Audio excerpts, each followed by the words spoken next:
YouTube की बुनिया ना सच में कमाल है। अक्सर यहाँ पर कुछ बहुत ही सिंपल सी एनिमेटेड कहानियां देखने को मिलती हैं और व्यूज लाखों करोड़ों में। और मजे की बात यह है कि ये जो सीधी सादी सी दिखने वाली कहानियां होती है ना, इनके अंदर बिजनेस, मोरालिटी और ह्यूमन नेचर पर बड़े गहरे सबक छिपे होते हैं। तो सवाल यही है कि भाई आखिर इन कहानियों में ऐसा है क्या। चलिए, आज ऐसी ही दो वायरल कहानियों को पकड़ते हैं और समझने की कोशिश करते हैं कि ये हमें सक्सेस और जिंदगी के बारे में क्या सिखा सकती हैं। तो चलिए मिलते हैं हमारी पहली कहानी के हीरो रमेश से। रमेश एक ऐसा आदमी था जिसके सपने तो बहुत बड़े थे, आसमान छूने वाले, लेकिन जेब अक्सर खाली ही रहती थी। पर उसने ठान लिया था कि अब तो भाई अपना खुद का बिजनेस शुरू करना ही है। और उसका बिजनेस आइडिया, ओह वो तो एकदम हटके था। उसने सोचा कि वो रेलवे स्टेशन पर गर्मा गर्म एकदम टेस्टी दम आलू बिरयानी की एक पूरी प्लेट बेचेगा, और कीमत सिर्फ और सिर्फ 10 रुपए में। अब ये सुनकर कोई भी कहेगा, अरे ये तो पागलपन है। और ठीक यही रिएक्शन था रमेश की पत्नी कमला का। और देखिए, उसकी बात में दम भी था। आखिर 10 रुपए में बिरयानी बेचना, ये तो सीधे सीधे घाटे का सौदा लगता है। लेकिन रमेश के पास एक जबरदस्त प्लान था। उसका लॉजिक बहुत सिंपल था। स्टेशन पर ट्रेन रुकती कितनी देर है? सिर्फ 2 मिनट। अब इतने कम टाइम में किसी के पास सोचने या मोलभाव करने का वक्त तो होता नहीं है। 10 रुपए का दाम सुना, यात्री ने फटाफट सिक्का निकाला और बिरयानी खरीद ली। हाँ, माना कि हर प्लेट पर प्रॉफिट कम है, लेकिन सेल्स इतनी ज्यादा होंगी, इतनी ज्यादा कि कमाई अच्छी खासी हो जाएगी। और जैसा हर अच्छी कहानी में होता है, यहाँ भी एक नए कैरेक्टर की एंट्री होती है। नाम है धनीराम। एक अमीर घमंडी आदमी जो हर चीज की वैल्यू उसके प्राइस टैग से लगाता था। उसने रमेश की 10 रुपए वाली बिरयानी का, आप सोच सकते हैं, खूब मजाक उड़ाया। और बस यहीं पर किस्मत अपना खेल दिखाती है। धनीराम साहब 10 रुपए के छुट्टे ढूंढने में इतने उलझे, इतने बिजी हो गए कि उनके 10,000 रुपए के टिकट वाली ट्रेन ही निकल गई। मतलब 10 रुपए के चक्कर में 10,000 का नुकसान। वाह! यहाँ कहानी में एक बहुत ही खूबसूरत मोड़ आता है। रमेश ने जब धनीराम को परेशान देखा तो उसे दया आ गई। वो अपने घर से खाना लाकर देता है, और रमेश की ये दरिया दिली देखकर धनीराम को अपनी गलती का एहसास होता है। वो मानता है कि असली दौलत पैसों में नहीं, बल्कि इंसानियत में है, मन की शांति और संतुष्टि में है। तो ये तो थी कहानी ईमानदारी की, सम्मान की। अब चलिए चलते हैं अपनी दूसरी कहानी की तरफ, जो इससे बिल्कुल उल्टी है। मिलते हैं बांके से, एक बेरोजगार नौजवान जो पैसा कमाने के लिए इंसान की कमजोरी का फायदा उठाने का फैसला करता है। बांके का फंडा ना बड़ा क्लियर था।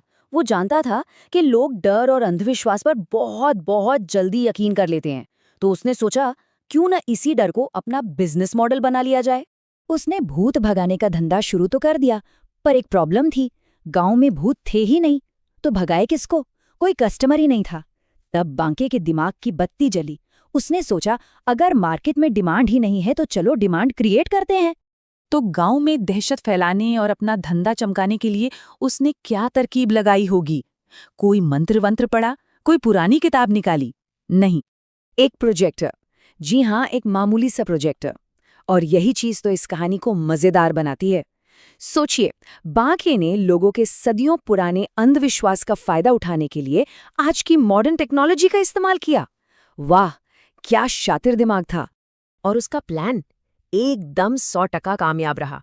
रात के अंधेरे में दीवारों पर कांपती हुई भूतिया परछाइयां, और सुबह होते ही बांके की एंट्री। वो मंत्र पढ़ने का नाटक करता, हवा में हाथ पैर चलाता और उस भूत को पकड़कर एक बोतल में बंद कर देता, और फिर डरे हुए गांव वालों से मोटी फीस वसूलता। लेकिन कहते हैं ना, झूठ ज्यादा दिन नहीं टिकता। एक दिन हुआ ये कि कुछ बच्चों को खेलते खेलते पेड़ पर छिपा हुआ वो प्रोजेक्टर मिल गया, और बस फिर क्या था, बाकी का सारा भांडा फूट गया और उसे धोखेबाज कहकर गांव से भगा दिया गया। तो अब इन दोनों कहानियों को, इन दोनों बिजनेसमैन को आमने सामने रखकर देखते हैं। एक तरफ है ईमानदारी और दूसरी तरफ है धोखा। ये टेबल देखिए, सब कुछ एकदम क्रिस्टल क्लियर हो जाता है। एक तरफ है रमेश, जिसका गोल था लोगों की सेवा करना, उन्हें असली वैल्यू देना, और दूसरी तरफ है बांके, जिसका मकसद था लोगों को एक्सप्लॉइट करना, उनके डर पर टिका एक झूठ बेचना। और नतीजा हमारे सामने है। एक ने सम्मान और खुशी कमाई और दूसरा धोखेबाज बनकर भाग गया। तो इन दोनों कहानियों का निचोड़, मेन टेक अवे बस यही है, एक ने लोगों की ज़रूरत पूरी करके असली वैल्यू क्रिएट की, जबकि दूसरे ने सिर्फ डर का कारोबार किया। चलिए अब ज़रा एक स्टेप पीछे लेते हैं और सोचते हैं कि आखिर ये सिंपल सी कहानियाँ इतनी पावरफुल क्यों होती हैं। ये हमें स्टोरी टेलिंग की ताकत के बारे में क्या बताती हैं।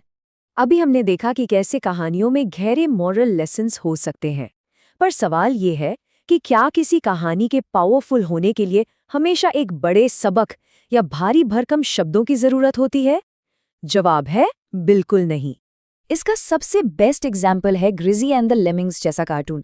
एक शब्द भी नहीं बोला जाता, सिंगल डायलॉग भी नहीं, फिर भी दुनिया भर में करोड़ों लोग इसे देखकर हंसते हैं। मतलब यहाँ लैंग्वेज का कोई बैरियर ही नहीं है, सिर्फ प्योर सिंपल एंटरटेनमेंट है जो सबको एक दूसरे से कनेक्ट करता है। तो बात चाहे एक मॉरल लेसन देने की हो या सिर्फ पेट पकड़कर हंसाने की, आखिर में कहानियां ही लोगों से जुड़ने और अपनी बात उन तक पहुंचाने का सबसे पावरफुल टूल होती हैं।